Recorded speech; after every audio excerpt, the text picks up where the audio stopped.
నువ్వు నీ ప్రభుత్వం వచ్చి కేసీఆర్ను తిట్టుడు తప్ప 9 నెలల్లో తెలంగాణ సాగునీటి రంగంలో కాంగ్రెస్ పార్టీ సాధించిన ప్రగతి గుండు సున్నా. ఏమున్నా నోటి తీట తప్ప నీటి వాటా సాధించాలనేటువంటి చిత్తశుద్ధి కాంగ్రెస్ ప్రభుత్వానికి లేదు. ఎంతసేపు కేసీఆర్నో బీఆర్ఎస్ ప్రభుత్వాన్ని తిట్టాలనే నోటి తీటనే మీకు. ఏడ నీటి వాటా సాధించిండ్రు? ఏడ మీరు ఒక ప్రాజెక్టుకు అనుమతి సాధించిండ్రు? ఎంతసేపు బురద రాజకీయాలే తప్ప. ఇప్పుడు మేడిగడ్డ దగ్గర ప్రాజెక్టు కట్టద్దని రిటైర్డ్ ఇంజనీర్లు చెప్పిండని ఒక అబద్ధం ఆడిండు రేవంత్ రెడ్డి గారు. ఆ రిటైర్డ్ ఇంజనీర్లను ఆయన అబద్ధాలు చెప్పేందుకు చేసిండు. కనీసం వాళ్ళని అడుగు, వాళ్ళ ఎక్స్పర్ట్స్ రాష్ట్రం కోసం ఎంతో కష్టపడ్డారు. గోదావరి బనకచెర్ల ప్రాజెక్టు మీద రిటైర్డ్ ఇంజనీర్ల అభిప్రాయాలు అడుగు. నిపుణులు ఉన్నారు, అనుభవజ్ఞులు ఉన్నారు. నువ్వు ఎవరిని అడగకుండా పోతావు? అంత స్పష్టంగా కేంద్ర ప్రభుత్వ సంస్థలు CWC, KRMB, GRMB, Polavaram project authority, environment department ఆ డిపిఆర్ను తిరస్కరిస్తూ ఉంటే నువ్వెందుకు పోతున్నావు మీటింగ్కు? ఉరికి పరిగెత్తి కమిటీలు ఎందుకు వేస్తున్నావు? కమిటీల నిర్ణయాన్ని ఎందుకు శిరసావహిస్తా అంటున్నావు? Is it not betrayal? ఇది రాష్ట్ర ద్రోహం కాదా? ఎన్ని కొరడా దెబ్బలు కొట్టాలని నేను అడుగుతా ఉన్నా. ఈ ద్రోహానికి పాల్పడ్డందుకు నిన్ను ఎన్ని కొరడా దెబ్బలు కొట్టినా తక్కువే మిస్టర్ రేవంత్ రెడ్డి. ఉదయం బైకాట్ అంటావు, సాయంత్రం బాయ్ రాజకీయాలు చేస్తావు. నీ ఇష్టం వచ్చినట్లు తెలంగాణ సాగునీటి ప్రయోజనాలను ఆంధ్రప్రదేశ్ కట్టబెట్టే ప్రయత్నం చేస్తే బీఆర్ఎస్ పార్టీ చూస్తూ ఊరుకోదు. తస్మాత్ జాగ్రత్త అని చెప్తున్నాం. నీళ్ల విషయంలో నిజాయితీ ప్రదర్శించు, లేకపోతే తెలంగాణ ప్రజలు నిన్ను అదే నీళ్ళలో ముంచుతారు. జాగ్రత్త అని చెప్పి కూడా నేను ఈరోజు హెచ్చరిస్తూ ఉన్నా. అసలు నువ్వు ఏం సాధించినావు? ఇవాళ మార్పు అంటావు. ఏం మార్పు తెచ్చినావు ఆయనను?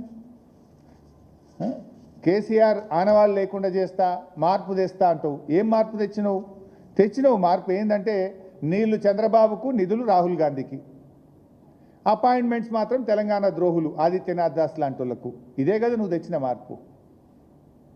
నువ్వు తెచ్చిన మార్పు ఏమున్నది? ఇవాళ ఈయన గారు గొప్పగా మాట్లాడుతున్న టెలిమెట్రీ గురించి. అసలు ఇచ్చిన నీళ్ళు వాడుకునే తెలివి లేదు మీకు. తాత్కాలిక ఒప్పందం ప్రకారంగా మనకు 34% వాటా ఇచ్చిండ్రు. ఆ 34% వాడే తెలివి లేదు మీకు. పోయిన వాటర్ ఇయర్లో ఓన్లీ 28% వాడారు.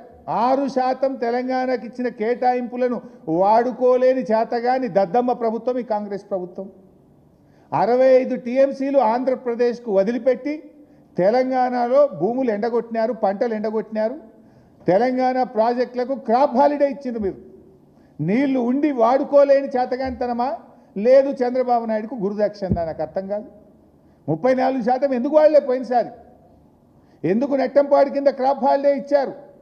అరే మొన్న కూడా ముళ్ళు గట్టబట్టి పొడిచినట్టు శ్రీశైలంలో వరద వచ్చింది, ఆడ పోతిరెడ్డిపాడు గేట్లు తీసిండ్రు. రేపు తెల్లారితే శ్రీశైలం గేట్లు తీస్తున్నారు. నువ్వు కలవకుర్తి మోటార్ల కట్కెందుకు ఒత్తుతలేవు బిడ్డ? నువ్వు ఒత్తుతావా? రైతులు తీసుకొని వచ్చి మమ్మల్ని ఒత్తుమంటావా అంటే తెల్లారి ఉరికిపోయి గప్పుడు ఒత్తిరు. 36 రోజులైతే పోయినాయి కదా నీళ్ళు. 36 రోజుల ముందే కలవకుర్తి మోటార్లు ఒత్తుకొని ఉంటే, ఒక నెల రోజుల ముందే నాట్లు పడుతుండే, నెల రోజుల ముందే రైతులు పంట పండించుకుంటుండే, మన వాటా మనం తీసుకునే అవకాశం ఉండే కదా. ఆంధ్రప్రదేశ్ పోతిరెడ్డిపాడు గేట్లెత్తిరా మీకు సోయి రాదు. బీఆర్ఎస్ పార్టీ ప్రశ్నిస్తే, బీఆర్ఎస్ పోరాడితే, బీఆర్ఎస్ నిలదీస్తే అప్పుడు పోయి మీరు కలవకుర్తి మోటార్ లాంచ్ చేసిండ్రు. అసలు మీరు ఎక్కడ నిజాయితీ ఎక్కడిది మీకు? ఇప్పుడు చర్చ జరిగిందని ఆంధ్రప్రదేశ్ మంత్రి నిమ్మల రమానాయుడు చెప్తాడు, జరగలేదని రేవంత్ రెడ్డి చెప్తాడు, ఇంకా స్పష్టత లేదని ఉత్తమ్ కుమార్ రెడ్డి చెప్తాడు. ఏంటిది? ఉత్తమ్ దో మాట, రేవంత్ దో మాట, ఆంధ్రప్రదేశ్ మంత్రిది ఇంకో మాట. ఇప్పుడు ఈయన నేను బాగా మంచి పని చేసిన ఇవాళ అంటాడు. ఏడాది కింద కూడా నువ్వు కలిసినావు ఒకసారి, జూలై 6 నాడు చంద్రబాబు నాయుడు గారిని ప్రగతి భవన్ పిలిచినావు. పిలిచి విభజన సమస్యలు కూర్చొని మాట్లాడుకుంటాం, పరిష్కరిస్తాం అన్నావు. ఇవాళ జూలై 16, ఏడాది మీద 10 రోజులు అయింది. ఒక్కటైనా పరిష్కరించినవా? ఆ రోజు చెప్పింది విభజన, లోపల జరిగింది ఈ చీకటి ఒప్పందం. గోదావరి బనకచెర్లకు ఆనాడే బీజం పడ్డది. దాంట్లో భాగంగానే ఇవాళ ఎజెండా మీదకి వచ్చింది. ఏడాది మీద 10 రోజులైనా విభజన సమస్యలు ఒక్కటి కూడా పరిష్కారం కాలేదు. నువ్వు ఇవాళ కూడా కమిటీకి తల ఊపి తెలంగాణకు అన్యాయం చేసినావు నువ్వు. ఇప్పుడు ప్రజలకు తేటతెల్లమైంది, నిజం నిప్పు లాంటిది. ఆంధ్రప్రదేశ్ మంత్రి గారు నిమ్మల గారు కుండబద్దలు కొట్టినట్టు గోదావరి బనకచెర్ల మీద చర్చ జరిగింది అని స్పష్టంగా చెప్పారు. ఇది agenda, this is official agenda. ఇది ఢిల్లీలో కేంద్ర ప్రభుత్వం యొక్క ఎజెండా కాపీ ఇది. అందులో ఫస్ట్ ఐటమే గోదావరి బనకచెర్ల ఉంది. రేవంత్ రెడ్డి బుకాయిస్తాడు, చర్చనే జరగలేదు, చర్చ జరిగినప్పుడు ఆత్మనే ముచ్చట ఎక్కడ వస్తుంది అంటాడు. మరి ఇది ఇప్పటికైనా నిజాయితీగా చెప్పు. అబద్ధం ఆడినందుకు, రాష్ట్ర ప్రజల్ని తప్పుదో పట్టించినందుకు, కడతామని ఎజెండానేలో లేనప్పుడు ఆపమనే ముచ్చట రాదని తప్పుడు మాటలు చెప్పినందుకు బేషరతుగా చెంపలేసుకోవాలి, క్షమాపణ చెప్పాలని చెప్పి నేను రేవంత్ రెడ్డి గారిని డిమాండ్ చేస్తున్నా.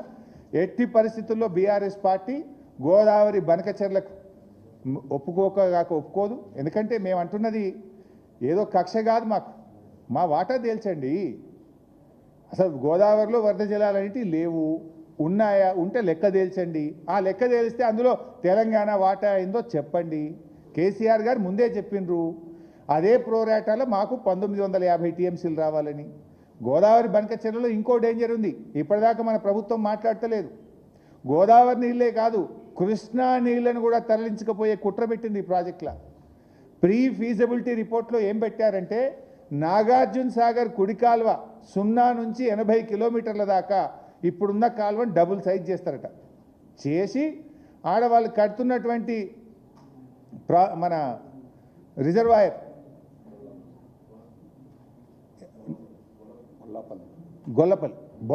బొల్లపల్లి రిజర్వాయర్ 150 టీఎంసీల సామర్థ్యంతో కడుతున్న బొల్లపల్లి రిజర్వాయర్ నింపుకుంటారట.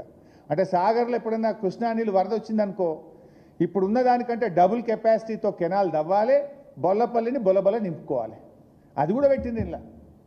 దాని గురించి ఇప్పటిదాకా తెలంగాణ ప్రభుత్వం మాట్లాడుతూనే లేదు. అంటే కృష్ణలో నీళ్ళు వస్తే కృష్ణ నీళ్ళు బొల్లపల్లికి మలపాలి, కృష్ణలో నీళ్ళు రాకపోతే గోదావరి నీళ్ళు మలపాలి. ఇదైతే ఇది, అదైతే అది. మరి నువ్వేం చేస్తున్నావు? ఇటు కృష్ణ నీళ్ళు మలుపుతా అంటాడు, అటు గోదావరి నీళ్ళు మలుపుతా అంటే నువ్వు పోయి కమిటీ చేసుకోండి, కమిటీ రిపోర్టు చిరసా వహిస్తా అని తలుపేస్తావు. మీరు చూసింది అందరు మీడియాలో. నేను చెప్పట్లేదు, రేవంత్ రెడ్డి గారు చెప్పారు. ఎస్, మనం ఒప్పుకున్న కమిటీ కదండి, మేము ఒప్పుకోవాల్సిందే కదా. మన కమిటీ, మేము వేసిన కమిటీ, మనం వేసిన కమిటీని మనం ఒప్పుకోకుండా ఎట్లుంటాం? We have to accept the committee అంటుండేనా. అందుకే నీళ్ళు తీసుకపోని కమిటీ రిపోర్ట్ ఇస్తే ఒప్పుకోవడమేనా? ఇవాళ బీజేపీ చంద్రబాబు కలిసి ఉన్నారు. ఇవాళ ఆయన సిట్ అంటే సిట్టు, స్టాండ్ అంటే స్టాండ్ అనే పరిస్థితిలో కేంద్ర ప్రభుత్వం ఉన్నది. మనం అవసరమైతే చట్టబద్ధంగా పోరాటాలే, ప్రజా పోరాటానికి శ్రీకారం చుట్టాలి, అవసరమైతే సుప్రీంకోర్టుకు పోవాలి. బీఆర్ఎస్ పార్టీ స్పష్టంగా చెప్పింది, అఖిల పక్షాన్ని ఢిల్లీ తీసుకుపో, మేము మీ వెంట వస్తాము అని చెప్పినాం. తెలంగాణ హక్కులు కాపాడడానికి బీఆర్ఎస్ పార్టీకి బేసిజాలు లేవు, మేము కలిసి వస్తాం నీతోని, రాష్ట్ర ప్రయోజనాలే మాకు ముఖ్యం, మాకు రాజకీయాలు ముఖ్యం కాదు అని చాలా సందర్భాల్లో బీఆర్ఎస్ పార్టీ స్పష్టంగా చెప్పింది. కానీ నువ్వు రాష్ట్ర ప్రయోజనాలు పక్కన పెట్టి బాబు ప్రయోజనాల కోసం, గురుదక్షిణ చెల్లించడం కోసం నువ్వు పనిచేస్తున్నావు. ఇవాళ నీ డొల్లతనం, నీ యొక్క ఇదంతా బయటపడ్డది. ఇవాళ రాష్ట్ర ప్రజలకు స్పష్టంగా అర్థమైపోయింది. నిమ్మలకు థ్యాంక్స్ చెప్పాలి, ఒక రకంగా చెప్పాలంటే. ఉన్నది ఉన్నట్టు నిమ్మల చెప్పిండు, చర్చనే జరగలేదని రేవంత్ రెడ్డి బుకాయించిండు. ఇవాళ తెలంగాణ ప్రజలకు ఒక రకంగా నిజాలు అర్థమైనాయి. రేవంత్ రెడ్డి అబద్ధాలు ఆడుతున్నాడు. గోదావరి బనకచెర్ల ఎజెండాలో ఉన్నది, చర్చ జరిగింది, దాని మీద కమిటీ వేసిండ్రు, సోమవారం కల్లా కమిటీ సభ్యులు తేల్తారు, నెల లోపల కమిటీ రిపోర్ట్ ఇస్తుంది. ఇంత స్పష్టంగా నిమ్మల చెప్తే చర్చనే జరగలేదు, ముచ్చట ఎక్కడిదని రేవంత్ రెడ్డి చెప్తాడు. ఇవాళ రాష్ట్ర ప్రజలకు రేవంత్ రెడ్డి నిజాయితీ ఏందో, చిత్తశుద్ధి ఏందో, రేవంత్ రెడ్డి చీకటి ఒప్పందం ఏందో ఇవాళ రాష్ట్ర ప్రజలకు తేట తెల్లమైంది. అందువల్ల రేవంత్ ఇంకా బుకాయించకు, బేషరతుగా ప్రజలకు క్షమాపణ చెప్పు, నిజాయితీగా పనిచేయి. Thank you.